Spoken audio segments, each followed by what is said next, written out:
Welcome to I Don't Get It, the pop culture get off my lawn cast. This show features the open-minded musings of two early 50s curmudgeons, each of them staring on the prospect in real time of their entertainment relevance. I'm your co-host, Bill Scurry of American Caesar Enterprises, which is, coincidentally, the last man in America to be named Bill. Have you ever met a younger Bill? No, only older Bills. There was a kid growing up, a friend of mine when I was little, whose name was Billy.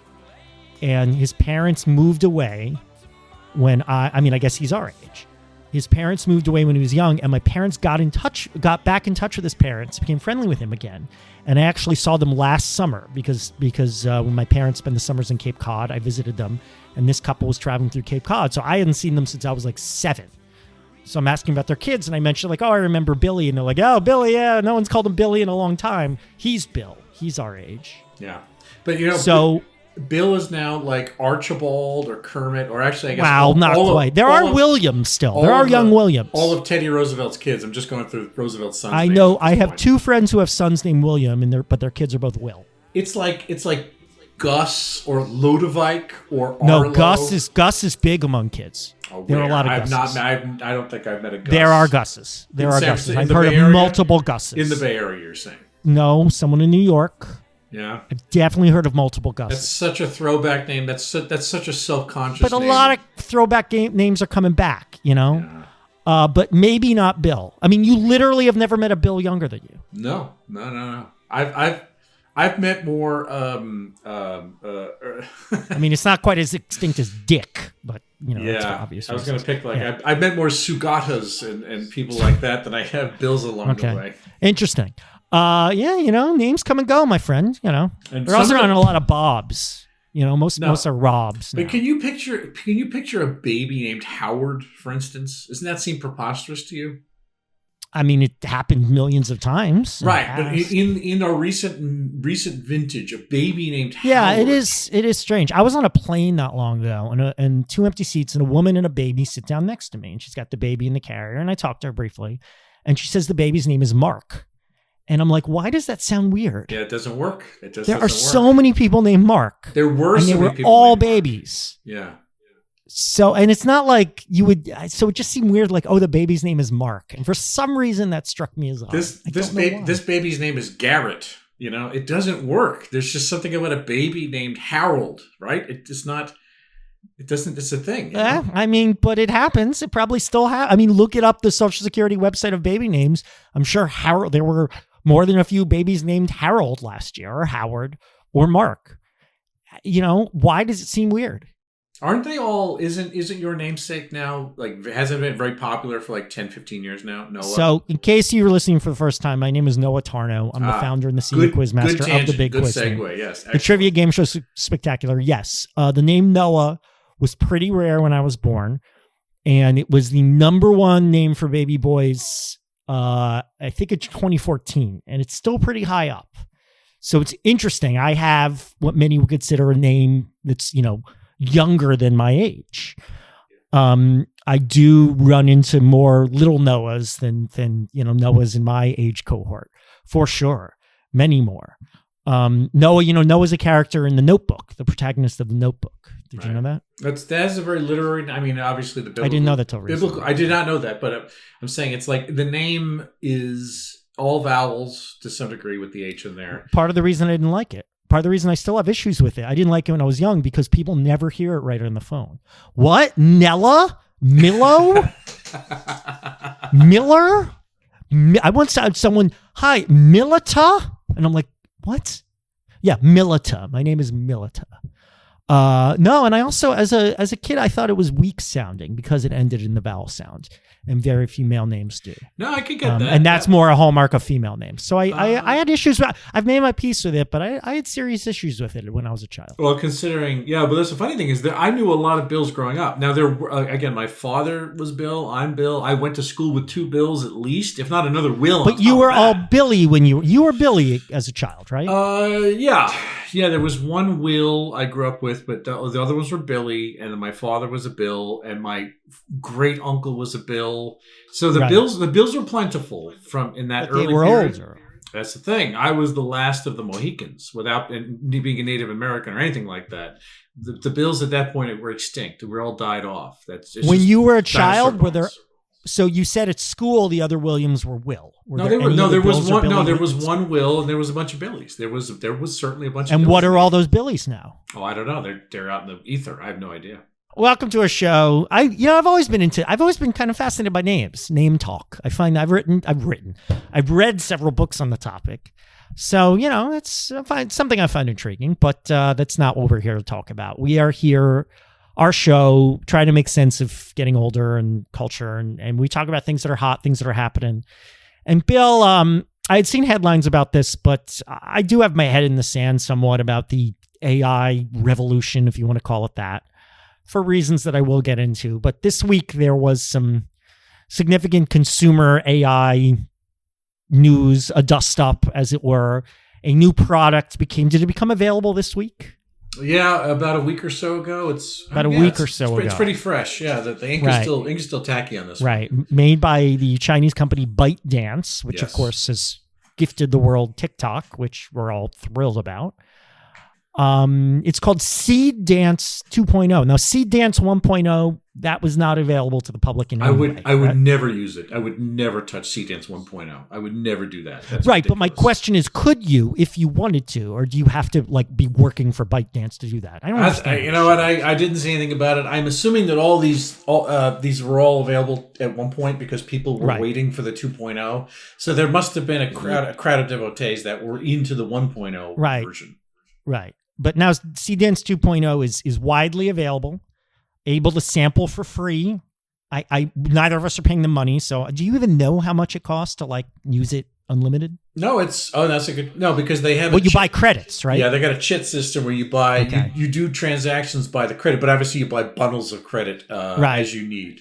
And I mean, I don't know, I'm just suddenly curious about this, but give us the basics about Seedance 2.0. And if you know, I'm curious, maybe I'll look it up while you talk, because I never listen to you, is to see how much such credits cost, because I need one short thing, and then my free allotment was tapped out, so I was done. So tell us about Seedance 2.0. Like a good improv partner, you're just waiting until I'm done speaking. So exactly, like a good improv partner, I don't listen to a word you say. You're just preparing your next line, and I have my agenda set out. Yes, that's exactly what the best improvisers that do. describes both of my levels of improv. But at least I knew that going into this. So yeah, Seedance 2.0 is an image to video or text to video artificial intelligence platform. Noah says it's the product of ByteDance, which everybody knows now because they are the Bluto of companies in America in terms of archaic villain figures that maybe you know or maybe you don't know from popular culture. But so the thing is, Seedance's standout feature is a reference capability. This model can adopt camera work, movements, and effects from uploaded reference clips, basis clips. And what they do is they replace characters or can extend the length of clips based on the prompt. It's a little arcane, but I mean, stick with us here. So yeah, Feb 26, ByteDance released the 2.0 model. I love this. As soon as it hit the market, it was immediately denounced by the U.S. Motion Picture Association of America for copyright infringement because it was being used to devour. I don't know if it was trained on our stuff. It was trained on, but the thing is, people were feeding it instantly. They were saying it's like, oh, what I want is this thing based on these clips I put in from John Wick or The Matrix. And so essentially people were gleefully giving clips of movies from Hollywood, without compensation. It was using it to start building its models. So ByteDance is Chinese, as you all know. It's a company headquartered in Beijing. It's most famous for TikTok, which, that's a whole other box of wax, as we like to say here. Box of wax. You got it, man. So ByteDance has attracted regulatory and media attention in several countries. You might have guessed this, but America has been it passed heaven. It moved heaven and earth to pass anti-TikTok and anti-ByteDance laws that said TikTok must stop functioning altogether in the United States. And then, of course, the current White House just says, no, we'll just sell it to our friends, Larry Ellison and the Saudis or whatever on it. If you can make me money or hurt people who don't like me, then you can or do whatever you hurt want. people who like him. That also is now Yeah, very or valid. hurt people who like me too. Just people I wouldn't want at my parties. Yeah. People don't know. So so ByteDance has attracted regulatory media attention over several countries on the basis of security, surveillance, censorship concerns, blah blah blah. Anyway, the big splash. Let's culturally say it started this week. I think I saw Rhett Reese, Rhett. Rhett Reese was the guy. He is something of a co-writer of Deadpool and Wolverine. He's got a bunch of credits that are out there on high-profile, I will say junk. This will come in later. But I think what Rhett... You didn't like any of the Deadpool movies? I thought the first one had something to it because it was the least self-conscious of all of them. And I actually enjoyed it. And then they got more and more self-conscious and they became cults of person. What's poking? Rib tickling, rib poking. Yeah. Also, like, we can go into how Ryan Reynolds turned into a fucking ghoul. Like, all of the... No, you know what? He, like, this is tangential. He threw such big shoulders on behalf of his wife, Blake Lively, in the Justin Baldoni lawsuit, where he went around town. I have no idea what that's about, but okay. Well, yeah, it's just... let's not get into it. All right, anyway. So this guy, Red you don't like Ryan Reynolds, let's leave it at that. He co-wrote Deadpool, Wolverine, among other things, and it's like, I will bring this up later. I think Rhett Reese is the human AI equivalent of screenwriters, simply based on... But again, we'll revisit that. So he reacted to a 15-second clip of Tom Cruise punching Brad Pitt on a rubble-strewn bridge. It was something that was designed by an Irish filmmaker named Rory Robinson. It was a prompt that was a 2-line prompt on this app, and so it was a comment on a clip on Twitter from a Seedance generated search string, or a prompt string, essentially. It's archaic, but so the thing is, what Rhett Reese's quote was, "I hate to say it, it's likely over for us." And then he added, in next to no time, one person is going to be able to sit at a computer and create a movie indistinguishable from what Hollywood now releases. True, if that person is no good, it will suck, but if that person possesses Christopher Nolan's talented taste, and someone like that will rapidly come along, it will be tremendous, end of quote. That's what Rhett Reese said, and he was supposed to be the sort of sinking feeling in creatives, or at least people who were being paid by the big studios to churn out their high gloss bullshit. He's been taken as the mouthpiece of that angle, that side of the business, that customer facing side of the business. So the guilds, the acting guilds, the MPAA, they begun Mortal Kombat, lowercase m, lowercase c, not the video game format. They begun Mortal Kombat on AI systems because they know that they've been trained on data that's been swiped from the open web. It's all copyright protected material such as novels, art, film clips, whole movies, writing, Substacks, whatever, man. It's all being fed into this thresher. It's like fucking, what is it? Peter Stormare putting Steve Buscemi's pieces into the wood chipper at the end of at the end of Varco. Yes, but Peter Stormare isn't going to make money off of what comes out of the wood chipper. AI is going to say, want to go to Pancake's house, and you're supposed to understand what he means. Exactly. So artists and creative... He's from Minnesota. He's a hitman or a criminal from Minnesota, and he's never been to the Twin Cities. But whatever. Or he's Swedish. I'm sure there are millions of people like that in Minnesota. Or Danish. Probably met a few. Yeah, I don't know. Anyway, so like the artists and creative industries are demanding compensation for the use of their material, the establishment of licensing frameworks, some sort of legislation from whatever you might consider to be a government in this Mad Max type open Australian hell space we live in, where there's no laws other than cars that are built up with like V8 engines that pop through the hood, guys in hockey masks riding in the back of chariots, with a fort made of buses that are essentially backed into a square. We get the metaphor, Bill. Okay, thank you. That's what we're living in now at this point. So, Noah, I did pitch this because I feel like it's not just the thing about Tom Cruise punching Brad Pitt in the face. No, it's not just that. I think that this is. And by the way, bring up the other videos that have kind of gone around. Oh, right? Yeah. Go ahead. So it was the one I saw that actually. It was Dada-esque or Dada-ish, whatever you want to say. It was in something approximating, I would say, to within 81% of the Seinfeld setup. Jerry walks into Jerry's living room. George gets off the couch and gives him a flying roundhouse kick and sends Jerry through the wall. as if he was like an extra in a Jackie Chan movie. And Jerry brushes himself off, and there's a laugh track the same way. And then Jerry says to, well, that was totally uncalled for. And it's like, like, what are we doing here? Like, what's going on? There's a scene from Friends, a couple seconds where it's clearly the Friends apartment. And there are a couple otters who are made to look like, I believe, Joey and Rachel with their hair. And they talk to each other. It's only a few seconds long. And then there's one that is Will Smith eating spaghetti. And that's a big one because apparently I didn't realize this is like a rubric for does AI work? And some earlier AI models tried to make videos like the Will Smith spaghetti test. Yeah, okay. Like, can you realistically show Will Smith eating spaghetti? And there's some older versions where you can't. So the model was, impressive based on, what came earlier. But now Seedance 2.0 has done a Will Smith eating spaghetti video that is, arguably indistinguishable from if you actually were to film Will Smith eating. What you're saying, the Bechdel test is out and the Will Smith spaghetti test is in. Yes, exactly. Okay, that's very good. Those are our priorities now. That's it. Period. Anyway, so what do you think? What's going on here, Noah? Tell me. Look, you didn't bring it up, but copyright violation is the least of our concerns. I mean, let's face it. That we had an episode about, what was that old deep fake thing that we talked about 3 or 4 years ago? Yeah, I think it was deep fakes, but it was like, it's the same thing. It was a particular app. Yeah, like face swap or face switch or something like face app. Something, but everyone was playing with it on social media.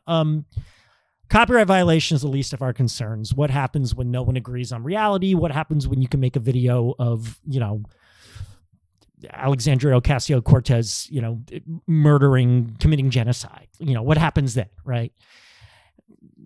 Where fact and fiction blend together. I mean, we're already on that road rhetorically. So again, while I don't think it's nothing that Hollywood's grievances here, and that's what we're going to focus on, I don't think that's the primary problem. Bill, and listeners, I will tell you, I've had a rough couple weeks, and I'm trying to be positive and forward-thinking in my life. So how about this? America and the world more generally is reaching its breaking point. We're in a society where corruption goes about unchecked and is even celebrated, where the consensus of the most accomplished and thoughtful people is ignored and derided, where kindness is considered weakness and the pain of billions is regarded as a rounding error by the most powerful 0.1%. There's a phrase that people throw around, something's got to give, but I don't think that's quite true. People and systems have proved to be remarkably resilient throughout human history. But the closer we get to the wholesale and shitification of our world, the closer we get to the point where we have to fix things, where it will be blindly obvious it's our only choice for survival is to actually, engage in some repair. Because we're never going to do it out of the goodness of our hearts. I think we're learning that if we haven't learned that already. I take that back. We might do it out of the goodness of our hearts, but unfortunately, we does not include a solid third of, America and probably the world who are irredeemably wretched. So the pain needs to be too big to ignore. Now, what could that pain be? Could be economic collapse, but while we haven't, collapsed economically, we've certainly crossed many thresholds that once seemed, uncrossable. And things don't seem to have changed enough. Often they move backwards. So maybe we just need more economic pain. Maybe we need widespread violence. No, because I think we've learned that violence makes people even less rational. Look at how irrational people got in 2024 when stirred by the myth of widespread violence. So I turn to our possible savior. The force that might force us to get our act together is the death of entertainment. So if Rhett Reese's predictions are accurate, or even an understatement, I like to think that if showbiz is hollowed out by the soulless touch of a single lonely computer algorithm, people will have finally reached their limit of this grim world and demand a better one. But come on, while there's always good art out there, and I believe there always will be, our appetite for bad art is absolutely ravenous. I don't think Seedance destroying Hollywood will force the necessary revolution, unfortunately. And that even ignores the massive joblessness that will be its, most immediate result or its proximate result. So how about this? The human desire for art and creativity will never die. It is essential to our character. Seedance will be like unto the monolith on Jupiter, initiating the next stage of cultural revolution. It will force us to evolve as a creative species, if not an economic one. And that has to be a net good. I mean, when there's nothing else left, why not?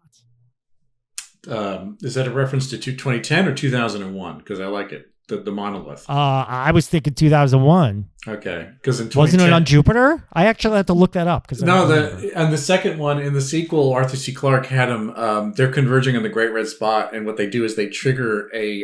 It turns Jupiter into a second sun in the sequel. I have to apologize. I'm sick and tired of hearing about AI. I'm sick of talking about AI. I'm sick of anything. Oh, I'm sick of it too. But That's the thing. I'm also sick of paying taxes. There are certain things you can't get away from. It's ridiculous. But at least paying taxes, is supposed to engender something positive. You're paying for bridges and fucking ice removal on highways on snowy days. And this is the thing: this was worthy of discussion, and it's probably not the last time that we're going to talk about AI. I mean, AI as a general topic is.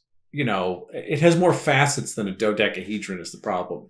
And so we just way more than a dodecahedron. A billionhedron. I don't even know if there's a shape in reality. Yeah. I'm sure there's a prefix that we're not familiar.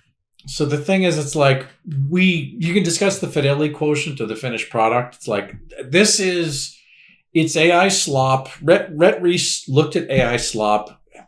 And it's like, all right, impressive AI slop. That's the thing. It's the Cadillac of AI slop. Exactly. Yeah. But it is AI slop. And it's like, all right, again, you can put a pin in that because it's like, we're already getting just regular eye slop. We're getting intelligent slop as it is. That's what we're making. Seriously, is there any fucking difference between that and was that David Ayer Suicide Squad movie? It's like that was just slop. I liked the one with the starfish. No, the first one. I like that. Suicide, that's what I'm saying. It's like we get plenty of blankety blank slop and AI slop. It's a new version of slop.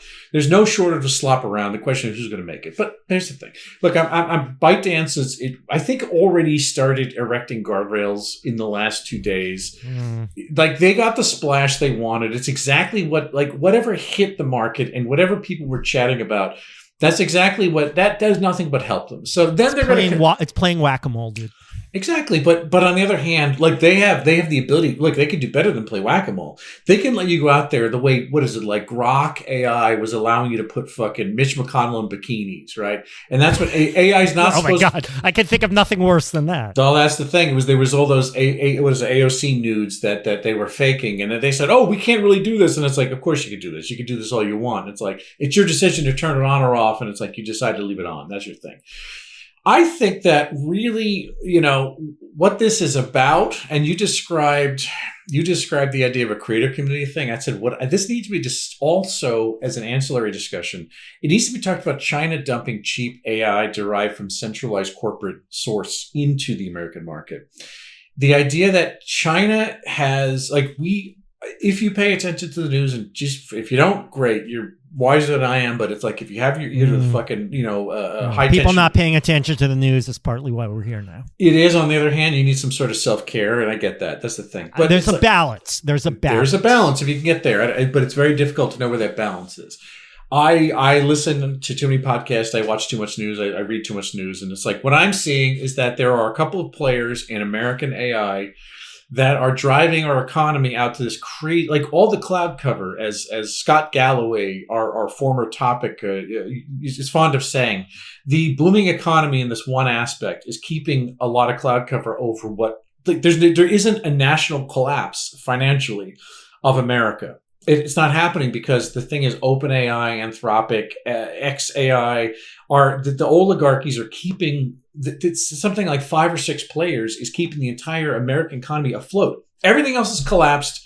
Interest rates are rising, and it's because these things are existing in a bubble. It depends what you mean economy, though. I mean, I maintain our economy sucks. It does, but it's just the old indicators are good, as Pam Bondi would remind us when we want to talk about. And that's the thing, pedophilia. And it's like their metric is winning out, reality is losing, as usual. Well, but their metric is winning. I mean, look, the fact is, we're not in a depression. But I don't know. I still maintain that no one can afford anything. Within 6 months, I'm off topic here.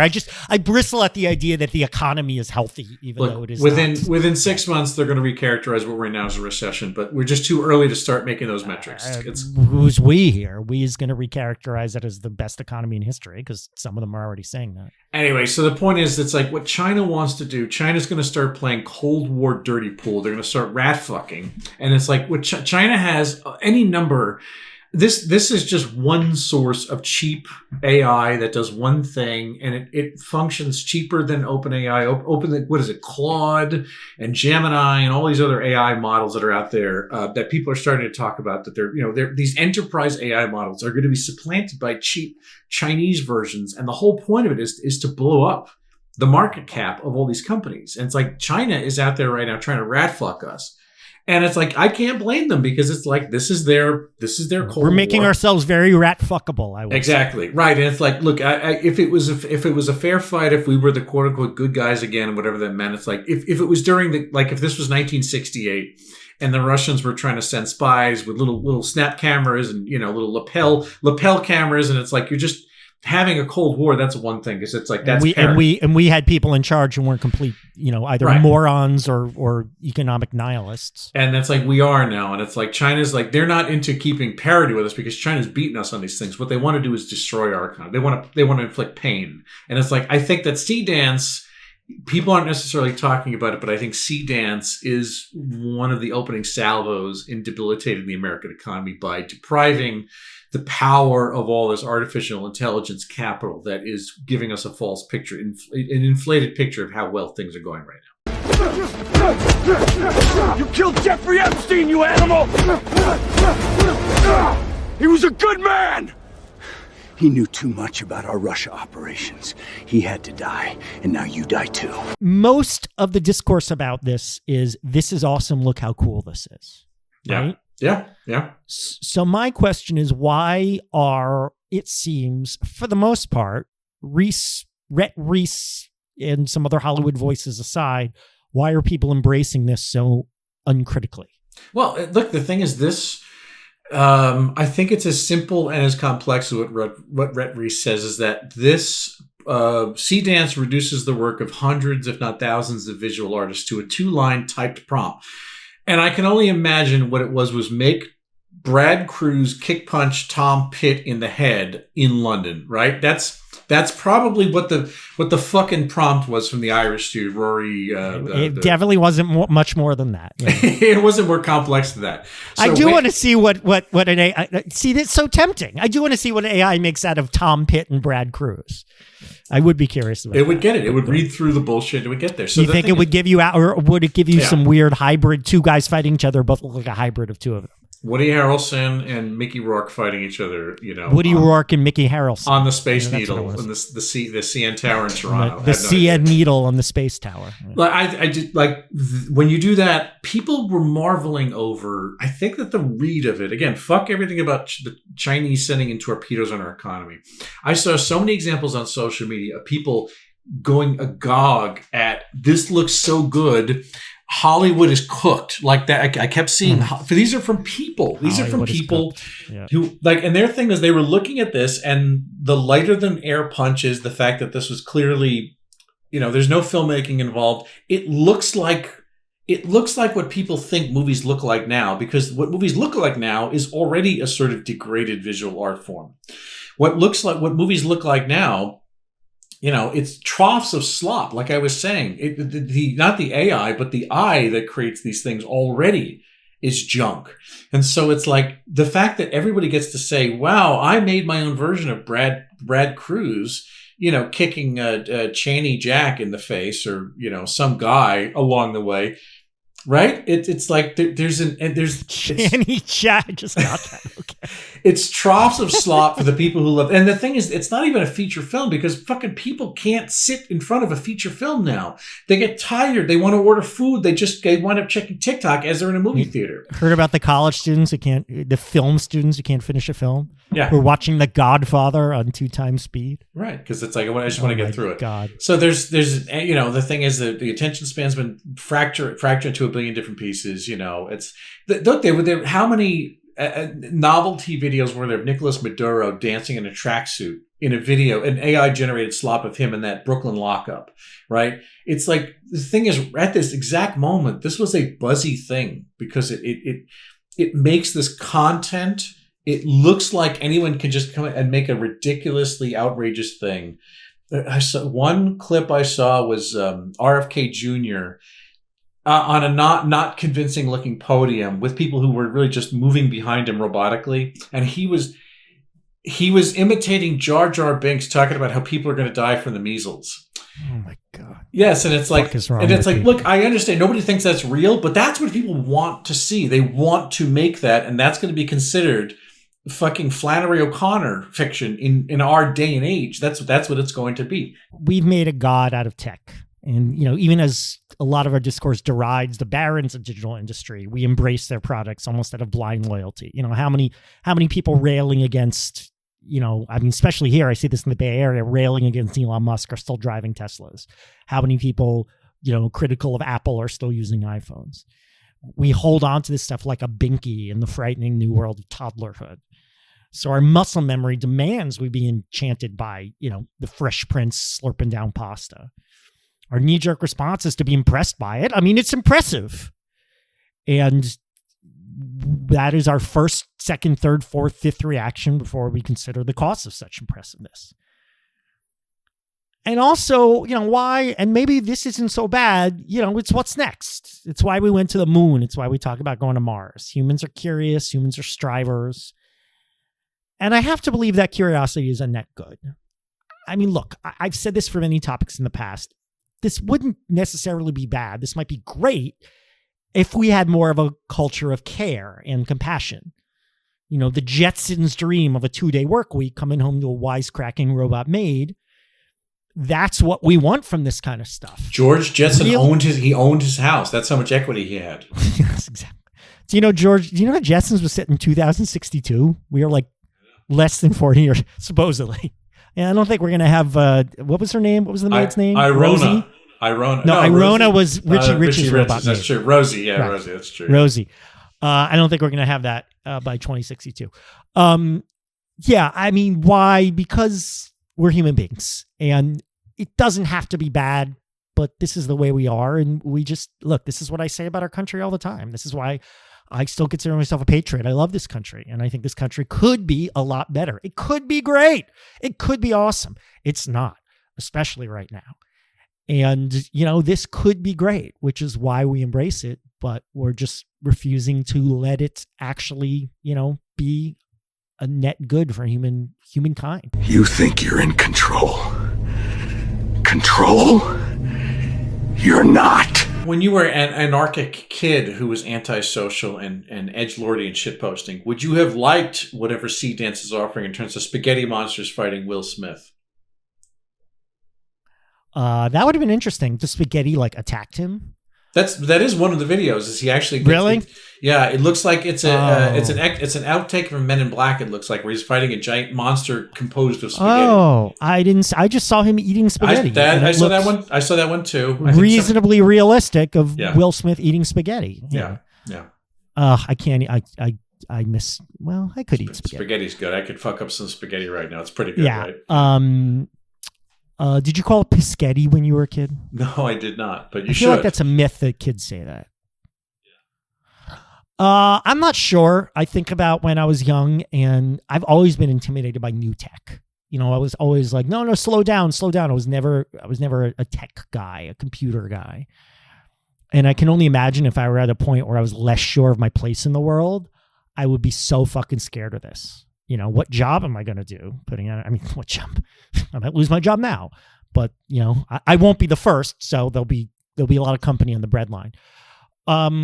So if I were young and this were happening, I might be more angry, more strident, and less resigned, or maybe a nicer way of saying less philosophical about what it means for our country, our civilization, our species, etc. Yeah. I think I led the anarchic thing because I think that as a kid, I responded more to anarchic behavior. Even though I didn't do anything nearly remotely describable as anarchic, I was a very respectful, obedient suburban kid from Long Island. Oh man, you were punk all the way, man. The bad Punk seed. or There's the die. bad seed. You know, so You were the kid. My mom told me I to had stay away a from. 2x4 with a nail in it. I went down the block popping That's right. tires on a fucking Saturday right. night. Yeah, You had a baseball bat wrapped in barbed wire, and you were fucking shit up. You know, the socially deleterious qualities of stealing from other people's work. Jesus, I mean, that brings me back to Napster, which I did plenty of. Like, seriously, it's like how many gigabytes of music and things like that I swipe in 1998. I was so lucky working in publishing. The one, publishing mostly is Mac. The one brief job I had where we used a PC was during the height of Napster. Talk about lucky, right? Yeah.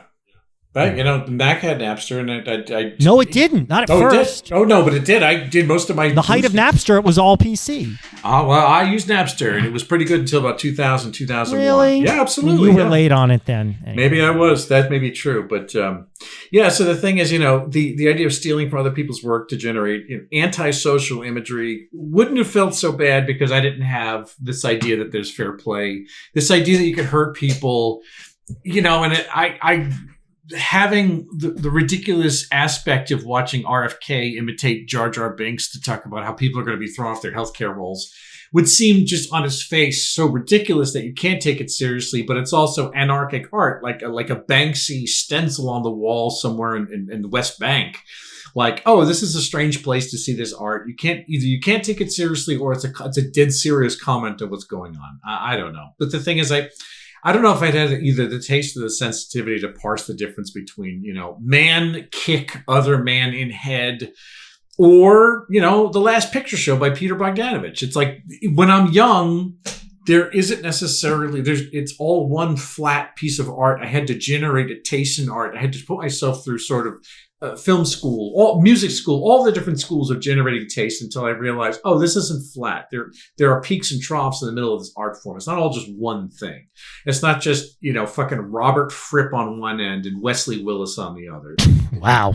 Kramer, did you visit Epstein Island? Oh, Jerry, these are not your ordinary pickles. These are a game changer. The briny process alone is a symphony of flavors. You got your garlic, your dill, a hint of mustard seed. It's kind of focus the island. And the crunch, Jerry. The crunch is unparalleled. We've covered this somewhat, but let's wrap it in a sheath of understanding. Wow, what a metaphor. What ways, yes, no, is Seedance AI an augur of the end times? Well, look, it sounds like alarmism to say that any apocalypse is going to be brought in by, China carpet bombing the U.S. with this bullshit. But I mean, it's bad. It's a fast lane to, bring massively overvalued AI juggernauts to their knees, which could very well wind up happening. And it's like, no one should feel fucking bad about, who's that guy, Sam, what's his face? The OpenAI guy who's... I mean, we should feel bad about millions of people losing their jobs. That's what we should feel bad about. But it's like that's not the face of the face of the company is these fucking guys who wind up being they're elevated like they're Dean Acheson, like they're just heroes of American culture, and it's like they're not the Uber American hero Dean Acheson. That's why his face is on the $10 that you would bring up. That you would bring up, right? But it's like I think we're headed to another 2008 crash. I mean, that's not a bold thing to say, but it kind of looks like that's where. Probably inevitable. Only this time it's going to be during the fascist sack of DC, which is kind of being supported by the very AI forces that are going to be crippled, that are going to be kneecapped by all this bullshit. So, the thing is, look, on a smaller level, on a much more microcosmic level, one of the counterpoints that is made to these sorts of AI prompt generators is that the work will be shoddy and hollow, and that the thing is, without the blessing of humans, without the fingerprint whorls on things, it's like you will be able to tell the difference between junk made by junk that is extrapolated from browsed imagery in the 1,000 years of going back to the Egyptian Book of the Dead, just fed into the fucking generator, and stuff made by actual human artists. The problem is, it's like I will say that the author of Deadpool movies is quaking because his work is already indistinguishable from AI output. I think that's why Rhett Reese in particular is scared of this, is because it's like it's his fucking meal ticket. I'm not saying that everyone is going to, won't be hurt equally by it, but it's like he in particular looks at it's like, oh, what I'm doing has been just as informed by AI, the same things. It's like, what am I doing that's not AI already? I mean, I know I said that at the start of this. And, here's the thing. We're going to watch in real time as the audience is going to vote for AI slop. I think that's already a foregone conclusion. People either don't know or they won't give a shit or they just won't be a critical apparatus in their heads. It's like, is that any different from one of the little Netflix tiles that's got Chris Pratt's face in it doing some dumb bullshit of something that's like, oh, he made a movie? Oh, that came out 4 weeks ago? I had no idea. Oh, I guess I'll watch that because it's, it's a bank that makes cream puffs and his sidekick is a fucking robot giraffe. And it's like, that's going to be something on Netflix. And it's like, did Rhett Reese write that? Or was that fucking, was that Ozempic AI? I have no idea, Ozempic? Okay. I'm trying to say that this isn't the apocalypse. I'm trying very Thank you for injecting some sanity in this, please. To not see the apocalypse here. I wake up every morning, Bill, willing myself to face another day, to find the joy that remains in my middle-aged body and my calcified life and this desiccated culture. And somehow I managed to do it. I get out of bed every day, but with an effort that comes with not an inconsiderable cost. So please, please don't force me to answer this question. Let me push this aside. Let me pretend that Seedance AI doesn't exist. Let me sleep just a little longer. That said, you bring up an outstanding point. And here's another quote I saw in an article from Heather Ann Campbell, who has written for SNL and Rick and Morty. She says, all of these people who have access to the latest AI visualization engines like Seedance, they're being given total control to create anything they can imagine, and they're turning out fan fiction. Breaking Bad new scene or Goku in live action, etc. Those are her examples. George kicking Jerry in Seinfeld, the Friends as otters, Brad Pitt fighting Tom Cruise. Yes, you're right. It is all hacky, and this might put Rhett Reese out of business, but will it put true artists out of business? I like to say no, but as I said before, there's a reason Rhett Reese probably owns 12 cars, right? Because people vote for that shit with their money, with their dollars, with their attention, with their eyeballs. But yes, it's to continue what Heather and Campbell said. Seems like it's challenging to make something new, even when you have the infinite budget to make lifelike TV, film, or animation. Almost like the original ideas are the hardest part. So this is how I'm going to press against the idea that this is the sign of the apocalypse. That computer will never mimic the true meaning of being a human being, which is original idea creativity. And finally, the one video I made, which I shared with you, of my free credits from Seedance AI. It is I took a picture. Okay, so this is one of my favorite comic book panels of all time. Yeah, it's a good one. It's a good one. From Batman Shadow of the Bat #1, which I believe came out in the spring of 1992. Written by Alan Grant, drawn by Norm Brayfogle, best Batman artist in history, in my opinion. One of my favorite Batman stories. It's a story arc that is called The Last Arkham and introduced Victor Zsasz, great Batman villain. Batman is chained to the wall in Arkham Asylum, and a full page, he is pulling the chains out of the wall, muscles rippling, screaming, "I am not insane." So I said, make a video out of this. So you see Batman pulling on the chains. You hear grunting. He pulls the chains out. He turns and faces the camera. He does not say, "I am not insane." But what gets me is you see Batman turn and face the camera, and it is Batman, but it is not Norm Brayfogle Batman. I don't know what artist they took this from, probably a composite, but it so does not look like Norm Brayfogle's conception of Batman. So yeah, that's look, maybe you do this a year from now, it'll look exactly like a Brayfogle Batman. But this is a very important piece that's missing. The creative piece. And the drawing's perfectly fine. But the idea that the difference between one artist's conception of object or character A versus another artist's conception of object or character A, this has no understanding of that, no mastery of that. So that gives me hope that human element, what makes Breyfogel's Batman different from any other artist Batman, that human element is completely out of Seedance AI's purview, and therefore it will always be important. And therefore people will ultimately tell the difference, and therefore this product will not destroy humanity. It is a video generation model, an AI model that is almost realistic. Now, there are errors and problems, but this is so much more advanced than anything we've seen. It's not going to be very long until things are just going to be completely generated by AI, and you will not be able to tell. Noah, I want to finish this AI podcast we're doing with 2 automatically generated voices. Talk about jealousy and the Felonian scale, where we rank every single topic. Where were you made to feel envy this week? So I don't feel jealous of this. In fact, I'm anti-jealous. I'm thankful because if the world's ending now, hey, I got 50 years, right? It's better than a lot of people. This is one of those moments where I'm glad I'm old.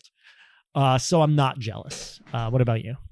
I can't figure out AI prompt protocol. I mean, right now. I mean, you don't have that much practice because you're not going to give them any money, right? Well, that's true. But the thing is, it's like at the moment, Adobe has insinuated prompts into. There's an AI tool in all of the Adobe suite. I ignore it all the fucking time. So Photoshop and Adobe, I use Photoshop every day, and I never use the AI tools. Adobe Premiere. Yeah, well, the thing, it's like I have messed around with it, asking things and trying to figure out how do you actively. How I don't need it. I don't.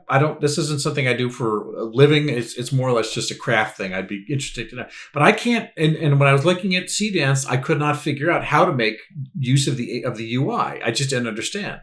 So it's like part of it is that my ChatGPT queries. I try to treat it as a search engine because I've heard smart people talking about how ChatGPT can be a very specific search engine because it has these power and it does not return results that are reliable. It's very hit or miss. It's filled with fucking errors. I thought Google's a lot. Google and your brain are a lot more useful. You still need this shit. Yes, it's like, so for something to sweep in the fucking West, right, in 2025, 2026, I don't need it, but I'm excluded from it. It's something I'm isolated from, and I'm not losing ground. But there may be a time where I am losing ground. But again, I don't use this shit for work, so it's not mission critical. All right, so but where would you rank this now? Let's finish this up. Where does this live on our array of topics? Right. So I took the Riyadh Comedy Festival because that felt similar in some ways. It's a mercenary, patently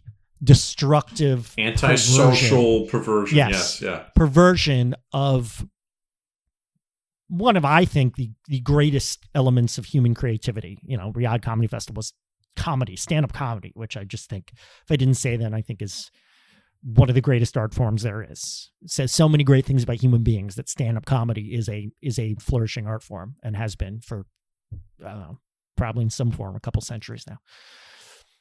So Riyadh Comedy Festival times the negative of, you mentioned Scott Galloway, thoughtful but balanced. And I still listen to him. I think he's, I don't agree with everything he says, but I think he's mostly on point. So Riyadh Comedy Festival times negative Scott Galloway times 1/10 of the Gen V stare, the soullessness, the emptiness, or perhaps the hype, the overhype of the danger, right? So there you have Riyadh Comedy Festival times negative Scott Galloway times 1/10 of the Gen Z stare plus 3.1333338. Number 8, number 3, number 9. Yes, I like it. Brett Ratner might as well have asked Seedance Noah to create Melania for him, just so we could have saved. For all we know, he did. Yeah, we could have saved our breath, our noise, had just one conversation about all this industrial strength toxic waste in one shot that we're calling art. So yeah, it is a mix of Melania and whatever models we talked about before. Again, I can't remember exactly what that, even the face swap. We'll put the fucking face swap ad in there. All the shit that we've done along the way that is just, junk art that is talking about faking bullshit coming out into life. Even Fireball whiskey. Why not? Something that nobody actually wants to have. So it's not good. It exists towards the bottom, but it's not the worst thing we've ever talked about. But there's a lot of ominous signs coming down the pike here. But by the way, I looked at the pricing. It's actually not expensive. The lowest tier, $10 a month, you get up to 40 videos or 100 images. But again, all you're doing is shitposting with it. You're not a creative professional. Like, you're not making a feature based on that kind of stuff. You know what I mean? Maybe not shitposting, but maybe you're making, a promo video for your company. Maybe you're a social media professional and you need this. I mean, I'm sorry, man. I look at this and there's a little part of me that's like, maybe I should do this because it would be a useful tool for me. That's what they want. And you know what? But I'm not going to because I don't feel it's worth the cost, the non-financial cost. Yeah. But I mean, there are humans. I don't know. Maybe I'll change my mind at some point, All right. Well, I think that's the end of the episode. What we're going to do is tell you. End of a lot, my friend. You can find past episodes on Spotify, Apple Podcasts, SoundCloud, Google Play. I was going to say Stitcher. No, doesn't exist anymore.